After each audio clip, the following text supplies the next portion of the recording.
Man, just not feeling it today. I don't know what it is. I know what I could do. Never fails.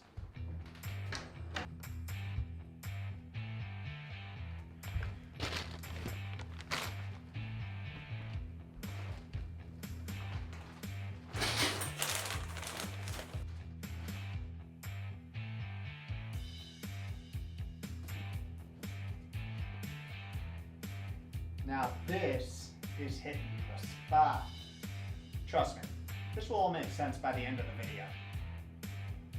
I think.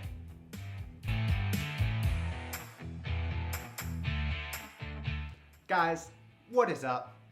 Now I have to say, that was a fun intro, right? Hopefully, my goal is by the end of this video to sort of explain why I was just taking a bath in organic soil. But before we get there, my name is Kevin. I run liftandbalance.com, where we take aim at health and wellness in a somewhat odd and interesting way. So, welcome, thank you for being here. Today we're gonna shrink down to the micro level and take a look into this world of microorganisms that we live in, but not focusing on the external microbes that you would find, in soil, like soil bathing, if that's a thing, but the microbes that are internal to us, that call us home, otherwise known as our microbiome. And in the next 10 minutes, we're gonna touch on why is it important, how it impacts our day-to-day lives, and then some research on how doing certain things affects our microbiome, thus affects us. Wrapping it all up on what you can do to keep your microbes happy, thus keeping you happy. My motto is happy microbes equals happy humans. So, diving right into it. What you might not have known is you're a host. We all are hosts to trillions and trillions of organisms, specifically microorganisms, bacteria that live on and inside us right here and right now. The majority of these organisms that live inside us are in our large intestines, in our colon. And they actually make up about 3 to 5 pounds. That is as much as this mushy membrane that's inside our head that literally dictates everything we do. So, pretty substantial. And you know those things called genes and DNA that literally make up who we are? We have about 20 to 25,000. Science is still, discovering more, and the number keeps fluctuating, but between 20 and 25,000. These bacteria, these 2 trillion or so, add millions of genes to the equation. So you take our 20,000 here, you add a couple of million, and that's what's going on the inside. And as I dug into all this information, it was just mind-blowing fact after mind-blowing fact. The funding for research continues to grow. The data on the microbiome continues to grow. Its impact is substantial. I don't think anyone's denying that now. And if you're able to figure out how to manipulate your microbiome, you can make your life better. So you may ask, what in your daily life can your microbiome affect? What is it doing? What is it preventing? What is it influencing, right? Some of the key things that research points to it influencing and things that caught the attention of this geek right here are the following.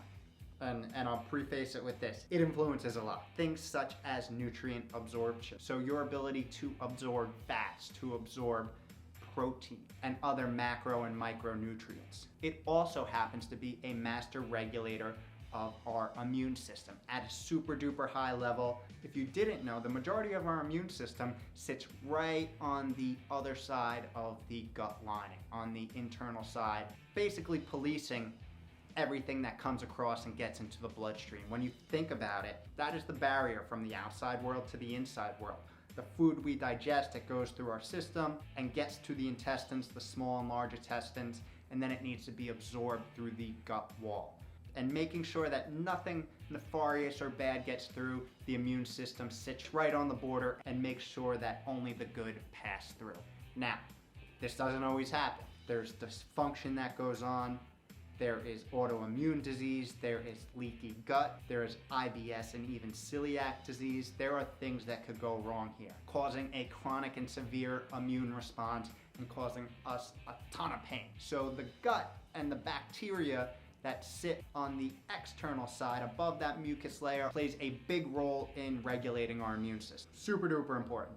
These microorganisms can also influence the prevalence and worsening of certain metabolic diseases. They themselves release certain metabolites that can cross the gut barrier, get into our system, and while they can perform good things, as we'll see, they could also perform damaging things to the body and accelerate diseases, things that we don't want to accelerate. We want to slow down. And two, kind of other interesting things, those microorganisms inside us have the ability to influence our cravings as well as our mood. I gotta thank my microbes now because I think I'm in a pretty good mood.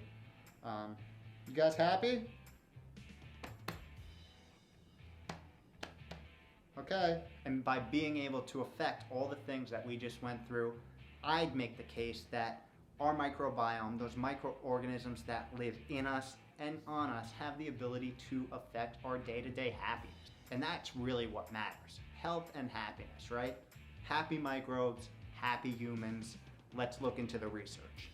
So first, diet. How does diet, bad and then good, affect our microbiome and thus affect us? So studies have shown that a poor diet high in processed food, high in added sugar, increases fat absorption from the gut into the body, increases cravings for sugary food. Those microbes that thrive on sugar are actually sending chemical signals that help us crave more sugary and bad food, and also blocks the ability for good bacteria populations to form in the gut. So when you think about it, the microorganisms, just like us, are selfish. They have one goal. It is to survive. It is to repopulate. So microbes that flourish on sugary processed foods that make home and build a community in your gut are going to want to continue to drive that behavior. So they're going to do what's best for them. It's almost like an ongoing cycle. The more processed food that you crave, the more you eat, the more they flourish, the more signals they send, and on and on. There's also some evidence that shows that healthier populations of good communities of bacteria are shown to absorb more protein, while less optimal bacterial communities in the gut do the exact opposite. So a poor diet definitely has an impact on the microorganisms in our gut as well as our overall health and well-being. So what about a good diet?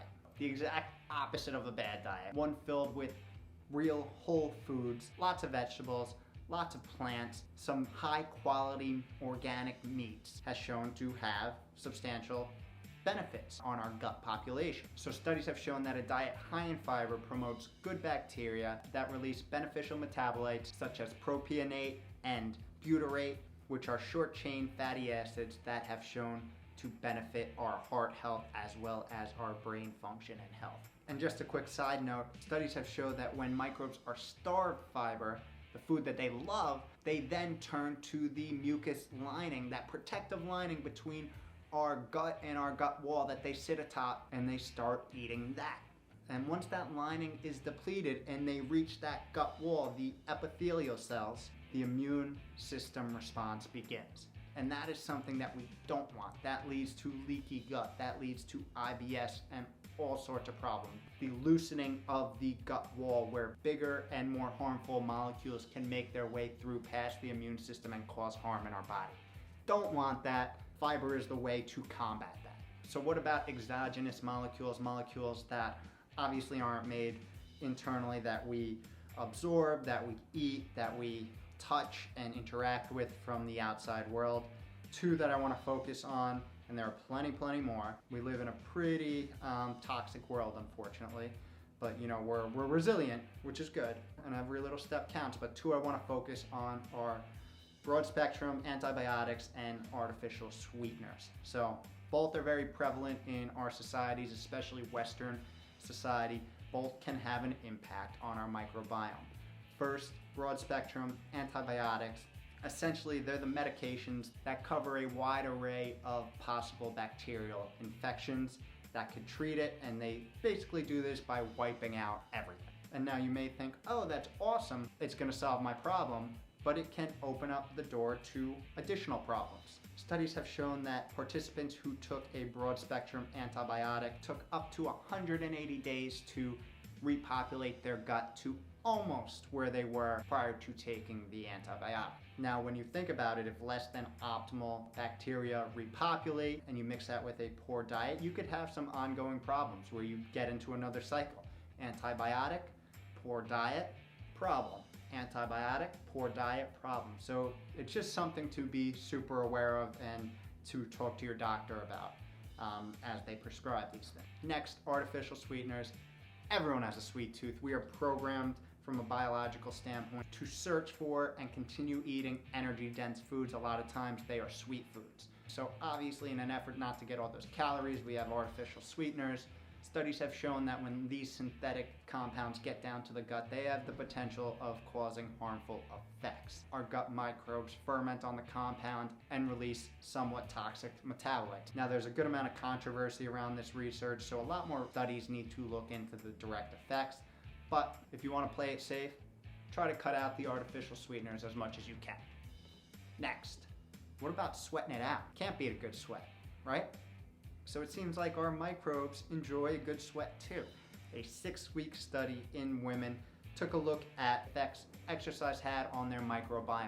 They found that exercise actually changed the population of microbes in their gut, showing that after the 6 weeks, there were less pro-inflammatory bacteria and more pro-metabolism bacteria.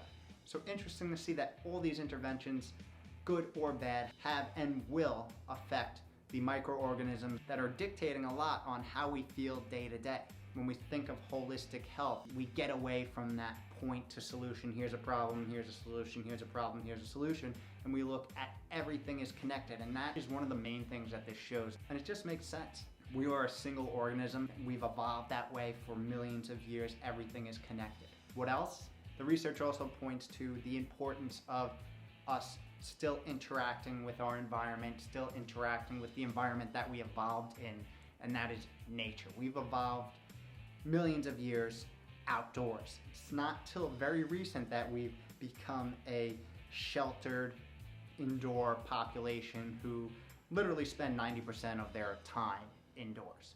So an interesting study looking at the home biome, the microorganisms that make up a home, found that bacteria that was tracked in from nature, from open windows, wherever that got inside, were able to break down toxic chemicals that are found in the isolated environment, which is our home, where we consistently use different products, different cleaners, different things that many, don't think have an impact on our health, but do. So bringing in nature actually helps protect against it. And the study, finally, that you were all looking for, why the hell was I bathing in dirt in the beginning? It's because I was in a funk. I gotta feel a little better now, right? And research has shown that going outside, grabbing a nice wad pile of dirt and holding it has the power to elevate mood on the spot. The microorganisms that we've evolved with that are in the soil interact directly with us and elevate mood, lower anxiety right on the spot. If you're not a believer of nature therapy, which you can see up here, or park therapy or walking outside, I highly recommend it. It is something that just getting outside a little bit each day can change the whole course of your day, your week, your year, all that adds up. So at a high level, kind of a review of everything, what do you want to focus on to promote a good, healthy microbiome on and inside you? Hone in on these things. And we have videos on a lot of these. I'll link things below so you can take a look. We're running out of time. I think I'm way over 10 minutes at this point. Whatever, we're having fun, right? So first off, the table stakes, a good diet, a diet high in fiber. Next, getting your sweat on along with helping your microbiome, it's gonna help a ton of other things. So get some exercise in, whatever it may be, each week. Recommended 150 minutes per week if you can get it. Then eliminate the toxins in your home. You spend 90% of your time indoors. Make sure it is a good, safe, healthy environment. Bring in some houseplants if you need to. Then some other things that can make an impact is working in some sort of fasting protocol, whether it be intermittent or so on. Again, ton of benefits other than helping your microbiome. You can check it out all below. And working your best to create a stress management routine When you're stressed out, the body operates in a different mode. It operates in a survival mode, and it changes everything, including your microbiome and how it interacts with you. Me personally, I like to remind myself that every time I'm about to eat, every time I'm making a decision on something to buy, something to bring into the home, somewhere to go, that it's not just me. I've got, a couple trillion of my closest friends to take care of too. And if I keep them happy, I'm gonna be happy. What was that saying? Happy microbes. Happy you.